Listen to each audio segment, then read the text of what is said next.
உத்தரப்பிரதேசத்தின் கோரம்பூர் ரயில் நிலையத்தின் நடைமேடையில் இருசக்கர வாகனத்தை ஓட்டிச் சென்ற நபரால் பரபரப்பு ஏற்பட்டது. இளைஞர் ஒருவர் தனது தோழி செல்ல வேண்டிய ரயிலுக்கு நேரமானதால் நடைமேடையில் இருசக்கர வாகனத்தை ஓட்டிச் சென்றதாக கூறப்படுகிறது.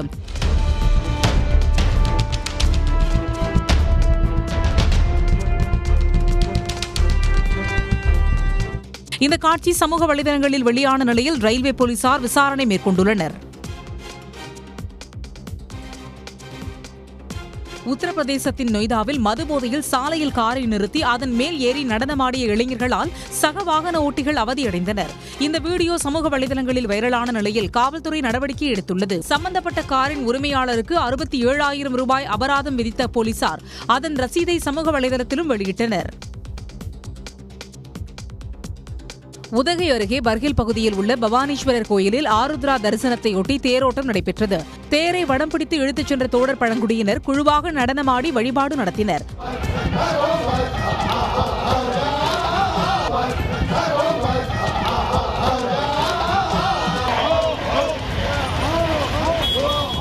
இந்த ஆண்டில் நல்ல மழை பெய்து விவசாயம் செழிக்க வேண்டும், மக்கள் உடல் ஆரோக்கியத்துடன் வாழ வேண்டும் என வேண்டியவாறே அவர்கள் நடனமாடினர்.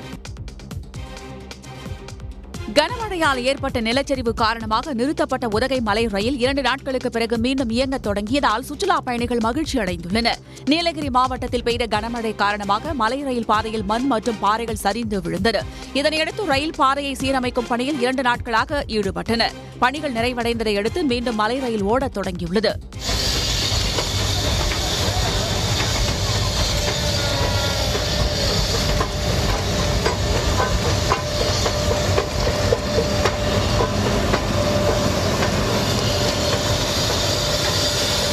மலை ரயில் மீண்டும் ஓடத் தொடங்கியதால் சுற்றுலா பயணிகள் மகிழ்ச்சி அடைந்துள்ளனர். உதகை அருகே போத்தியாடா கிராமத்தை ஒட்டியுள்ள தேயிலை தோட்டத்தில் பதுங்கியிருந்த புலியால் பரபரப்பு ஏற்பட்டது. தகவலறிந்து விரைந்து சென்ற வனத்துறையினர் ட்ரோன் கேமரா உதவியுடன் புலியை கண்காணித்தனர். 2 புலிகளுக்கு இடையே ஏற்பட்ட சண்டையில் பலத்த காயமடைந்த புலி தேயிலை தோட்டத்தில் நகர முடியாமல் படுத்திருப்பதாக வனத்துறையினர் விசாரணையில் தெரியவந்தது. 2 புலிகளுக்கு இடையே ஏற்பட்ட சண்டையில் பலத்த காயமடைந்த புலி தேயிலை தோட்டத்தில் நகர முடியாமல் படுத்திருப்பதாக வனத்துறையினர் விசாரணையில் தெரியவந்துள்ளது. தூத்துக்குடி மாவட்டம் கோவில்பட்டி அருகே மாற்றுத்திறனாளிகள் முன்னேற்ற சங்கம் சார்பில் சமத்துவ பொங்கல் விழா வெகு விமர்சையாக நடைபெற்றது. குலசேகரபுரத்தில் உள்ள நம்பிக்கை நகரில் நடைபெற்ற விழாவில் சிறுவர் சிறுமிகளுக்கு சிலம்பாட்டம், பேச்சுப் போட்டி உள்ளிட்டவை நடத்தப்பட்டன.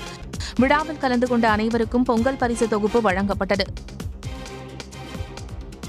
கொடைக்கானலில் இருசக்கர வாகனத்தை மர்ம நபர் லாவகமாக திருடிச் சென்ற காட்சிகள் வெளியாகியுள்ளன. வங்கி கிளை அருகில் இருசக்கர வாகனம் ஒன்று நிறுத்தப்பட்டிருந்தது. அங்கு வந்த மர்ம நபர் ஒருவர் இருசக்கர வாகனத்தை திருடிச் சென்றுள்ளார்.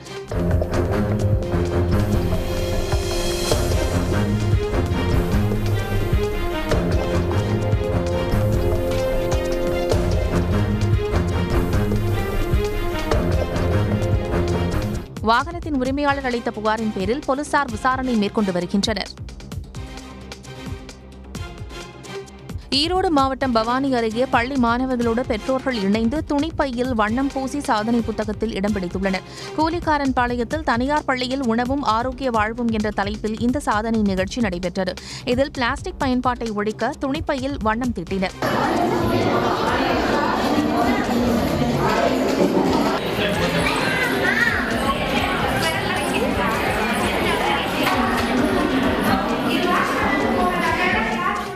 இந்த நிகழ்ச்சி நோபல் வேர்ல்ட் ரெக்கார்ட் என்ற சாதனை புத்தகத்தில் இடம்பெற்றது. கோவை மாவட்டம் பொள்ளாச்சி அருகே இயற்கையை காக்க வலியுறுத்தி நீதிபதி ஒருவர் மரங்களை நட்டு விழிப்புணர்வை ஏற்படுத்தினார்.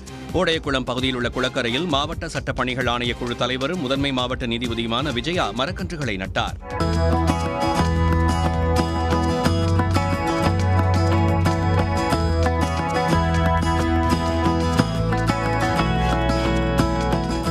அப்போது அங்கிருந்த பொதுமக்களிடம் கோரிக்கை மனுக்களை அவர் பெற்றுச் சென்றார். கள்ளக்குறிச்சியில் அரசு பேருந்தில் தமிழ்நாடு என்ற சொல்லை சேர்க்க கோரும் போராட்டம் நகைச்சுவையில் முடிந்தது. நாம் தமிழர் கட்சி நிர்வாகி ஒருவர் தமிழ்நாடு என்ற பெயரை எழுத தெரியாமல் திணறிய போது மற்றொரு நிர்வாகி அவருக்கு சொல்லிக் கொடுத்தார்.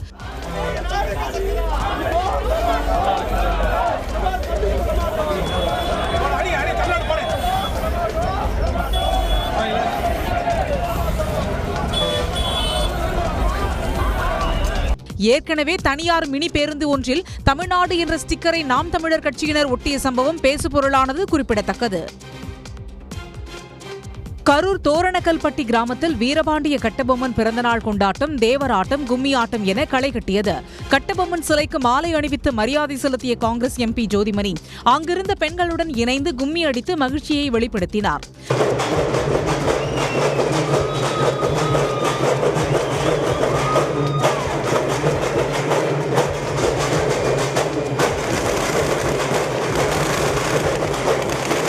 பின்னர் அங்கிருந்து கிளம்பிய ஜோதிமணியை பெண்கள் உற்சாகத்துடன் வழியனுப்பி வைத்தனர்.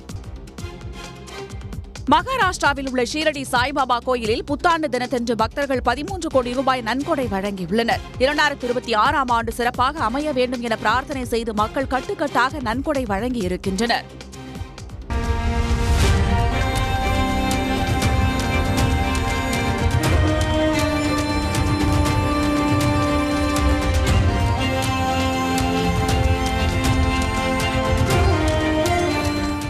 டிசம்பர் 25ஆம் தேதி முதல் ஜனவரி 2ஆம் தேதி வரையிலான ஷீரடி திருவிழா காலத்தில் 8 லட்சத்திற்கும் மேற்பட்ட பக்தர்கள் சாய்பாபாவை தரிசனம் செய்தனர். இந்த காலகட்டத்தில் ஸ்ரீ சாய்பாபா சன்ஸ்தான் அறக்கட்டளை 23 கோடி ரூபாய் மதிப்புள்ள நன்கொடைகளை பெற்றுள்ளது. ராமநாதபுரம் மாவட்டம் பரமக்குடி அருகே புனித மூவரசர் ஆலய திருவிழா கோலாகலமாக நடைபெற்றது. 9 நாட்கள் நடைபெற்ற இந்த திருவிழாவின் நிறைவில் மின்னொளியால் அலங்கரிக்கப்பட்ட தேர்பவனி நடைபெற்றது. இரவை பகலாக்கும் வகையில் நடைபெற்ற வான வேடிக்கை நிகழ்ச்சி பக்தர்களை வெகுவாக கவர்ந்தது.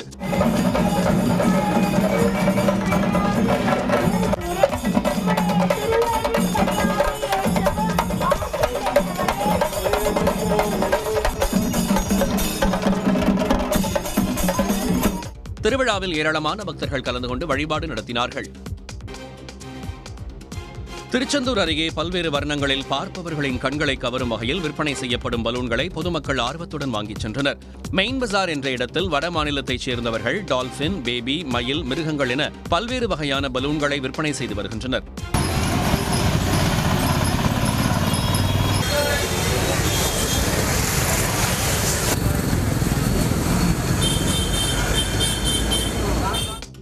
ரூபாயிலிருந்து 150 ரூபாய் வரையில் விற்பனை செய்யப்படும் இந்த பொம்மைகளை பெற்றோர்கள் குழந்தைகளுக்காக வாங்கிச் செல்கிறார்கள்.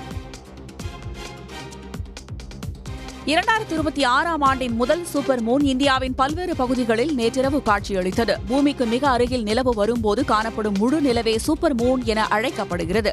வழக்கமான முழு நிலவு நாட்களை விட சூப்பர் மூன் வரும்போது நிலவு பெரியதாக தெரியும். நேற்று தோன்றிய சூப்பர் மூனை பல்வேறு பகுதிகளிலும் மக்கள் கண்டு மகிழ்ந்தனர்.